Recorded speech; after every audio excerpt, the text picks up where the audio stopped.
प्रार्थना करा, तुम्हाला भगवान शंकर प्रसन्न होते.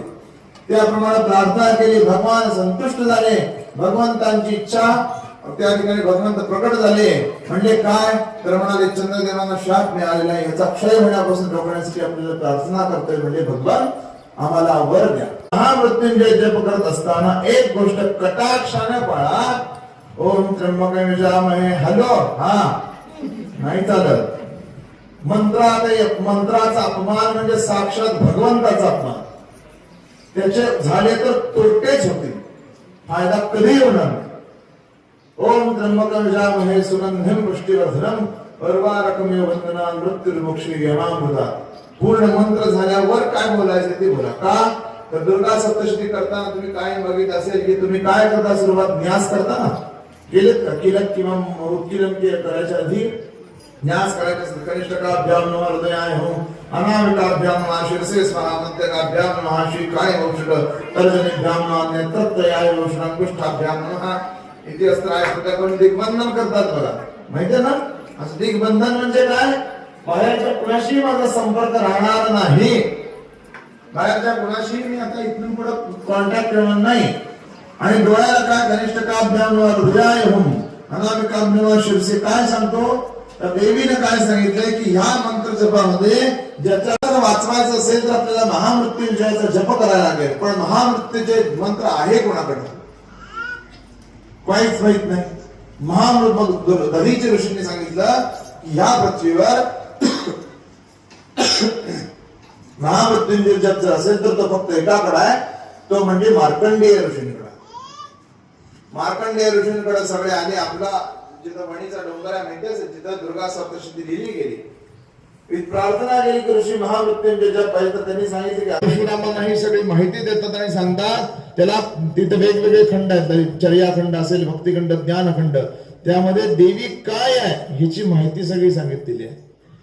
त्यामुळे कधी जर घरात श्रीयंत्र, घरामध्ये जर पैशाची कमतरता असली तर श्रीयंत्रावरच उपाय करायचा. काय करायचं तर जसं तुम्ही नेहमी करता, जे प्रसिद्ध आहे फार, त्याला कुंकुम अर्चन म्हणतात. तिथं काय करायचं? कनक अर्चन करायचं. कनक म्हणजे सोनं होत नाही म्हणून कॉईन घ्यायचे, अत्रात बुडवायचे आणि ते देवीवर श्री मात्रे नमः म्हणून व्हायचे. काय? श्री मात्रे नमः. बेल घ्यायचा.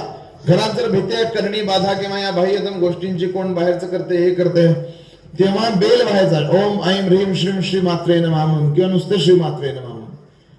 किंवा घरात जर अन्नधान्याची कमतरता असते, अन्न पुरवठा येत नाही तर हळदीच्या अक्षता करायच्या आणि श्री मात्रे नमः म्हणून श्रीयंत्रावर व्हायच्या. हरिद्रा अक्षतार्चन म्हणतात त्याला. त्याच्यानंतर घरात जर आरोग्याच्या बाधा आहेत, सारख्या पीडा, ज्वर, ताप, सारखा आजारपण आहेत, तर तुलसी अर्चन करायचं. तुळस घ्यायची आणि श्रीयंत्रावरची तुलसी अर्चन म्हणतात. कारण वर जो बिंदू आहे ती म्हणजे श्री. त्रिकोणामध्ये वास घे, त्रिकोणगा, त्रिकोणामध्ये वास करणे. वर बघितलं असेल कधी त्रिकोण असतो, खाली 3 पद्म, 3 कमळ असतात, खाली ब्रह्मा विष्णू महेश रुद्र हे तिचे पाठ असतात. हे खरं श्रीयंत्र आहे. नाहीतर आपल्याला फक्त श्रीयंत्र म्हणजे देवीचं काहीतरी यंत्र आहेच नाही. यंत्र राजा आहे ते, त्याच्यासारखी शक्ती कशातही नाही. जी ललिता त्रिपुर सुंदरी आहे तिचं वर्णन असं आहे. सिंधुरारुढ विग्रहां त्रिनयनां माणिक्य मौली स्फुरत तारानायक शेखराम. तारानायक शेखर म्हणजे जिच्या कपाळावर शेखर म्हणजे चंद्र आहे. तारानायक शेखरां स्मितमुखी, हसणारी, स्मितमुखी, मापीन वक्षोरुहां, वक्षभरांनी मातृभाव दर्शवणारी, मापीन वक्षोरुहां, पाणिभ्यामलिपूर्ण रत्नचषकं रक्तोत्पलं बिभ्रतीं, सौम्यां रत्नघटस्थ रक्तचरणां ध्यायेत् परामंबिकां, ध्यायेत् पद्मासनस्तां विकसितवदनां पद्मपत्रायताक्षीं, हेमाभां पीतवस्त्रां कलकलितलसद्देम पद्मांबरांगीं, सर्वालंकारयुक्तां सततमभयदां भक्तनम्रां भवानीं, श्रीविद्यां शान्तमूर्तिं सकलसृणुतां सर्वसम्पत्प्रदात्रीं, सकुंकुम विलेपना मलिकचुंबिकस्तूरिका, समन्धहसितक्षणां सशरचापपाशांकुशां, अशेषजनमोहिनीं वर्णमाल्यभूषाम्बरां, जपा कुसुम भासुरां जपविधौ स्मरेत् अंबिकां. ओम ऐं ह्रीं श्रीं श्रीमात्रे नमः. श्रीमाता श्री महाराज्ञी श्रीमत्सिंहासनेश्वरी श्री शिवा शिवशक्त्यैक्य रूपिणी ललितांबिका शिव आणि शक्तीचं सार्वभौम स्वरूप असलेलं यंत्र, शिव आणि शक्तीचं सार्वभौम रूप असलेली शक्ती म्हणजे माता ललिता त्रिपुर सुंदरी आहे. दशमहाविद्यातली पराशक्ती जिची दत्त महाराज नित्य दिन सेवा करतात. काशी स्नान जप प्रतिदिवशी महाराजांचं वर्णन आहे. काशीत काय स्नान आणि जप नित्य दिवशी करतात तो देवीचा करतात दत्त महाराज. त्यामुळे ह्यावर आता जास्त ललिता संप्रदाय किंवा श्री विद्या संप्रदाय हा फार गंभीर आणि मोठा विषय आहे. त्यामुळे त्याच्याबद्दल जास्त सांगत बसत नाही. पुढे आलो की नक्की सांगेन. पण जर श्रीयंत्राची सेवा करताय तर श्री मात्रे नमः पुरुषांनी विशेष करून बरं काय, श्री मात्रे नमः, श्री मात्रे नमः. विशेष करून माझी राजेश इच्छा आहे की काय करा की जर शक्य असलं तर तुमच्या 20 जण 50 जण 100 जण त्यांच्याशी बोलून नित्य रूपाने एवढा जप काउंट करून तो समर्पित करा. एवढा श्री मात्रे नमः हा जप आहे तर तो आज आम्ही एवढे रोज एक माळ करणार. मग त्यांचा काउंट झाला की महिन्याचा एवढा झाला, तो लिहून ठेवा या केंद्राने. असं सगळ्या 300 केंद्रांना सांगा श्री मात्रे नमः. कारण काय आहे, जेव्हा आपण नगरसेवकाला प्रार्थना करत असतो की नाही, नगरसेवक आपली गोष्ट ऐकतोय, पण राष्ट्रपती जर घरात आला तर सगळे मुख्यमंत्री येतात, पंतप्रधान येतात, सगळे येतात. तसं श्री मात्रे नमः ही राष्ट्रपती आहे. सगळ्यात प्रधान जप आहे, सगळ्यात प्रमुख जप आहे, जो दत्त महाराज स्वतः करतात. त्यामुळे श्री मात्रे नमः सारखा जप नाही. त्यामुळे आवर्जून नित्य नेमानं श्री मात्रे नमः, श्री मात्रे नमः, श्री मात्रे नमः, श्री मात्रे नमः हा जप करा. बीज मंत्र ओम ऐं ह्रीं श्रीं नाही जमू दे, पण श्री मात्रे नमः जप करा. बघा 101% घरात सगळ्या गोष्टींचे फरक चालू होतील. आणि जर शक्य आहे तर ललिता सहस्रनाम वाचता नाही आलं तर ऐका. इंटरनेटवर हंसध्वनी किंवा हर्षध्वनी म्हणून आहे, हर्षध्वनींचा ऐका. ते अगदी उत्तमरित्या म्हटलेलं आहे. कारण त्याची जी शक्ती आहे त्याच्यासारखं कशात नाही.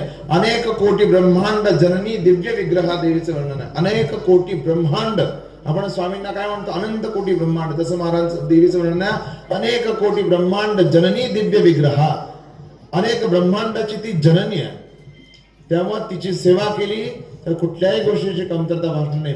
बऱ्याच वर्षांनी राजेंद्र असं झालं की मी ललितेवर बोललो, नाहीतर बाहेर गेले की लोकांची इच्छा असते स्वामी किंवा ह्या विषयांवर बोलणं होतंय. स्वामी समर्थ महाराजांच्या समाधी मठात जरी कधी गेला तरी चोळाप्पा महाराजांच्या घरात स्वामी समर्थ महाराजांच्या पादुकांवर श्रीयंत्र आहे.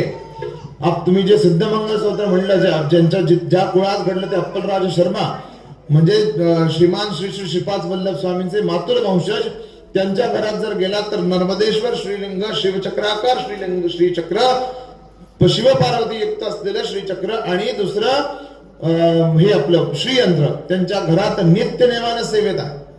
अप्पलराज शर्मांच्या घरात जे श्रीपाद स्वामींचे मातुल वंशज आहेत. कुरापुरामध्ये ज्यांचं घर तिथं मागच आहे, सॉरी पिठापुरामध्ये. तर आवर्जून म्हटलं तसं ह्या सगळ्या सेवा करा. 1,00,000% तुम्हाला यश प्राप्ती.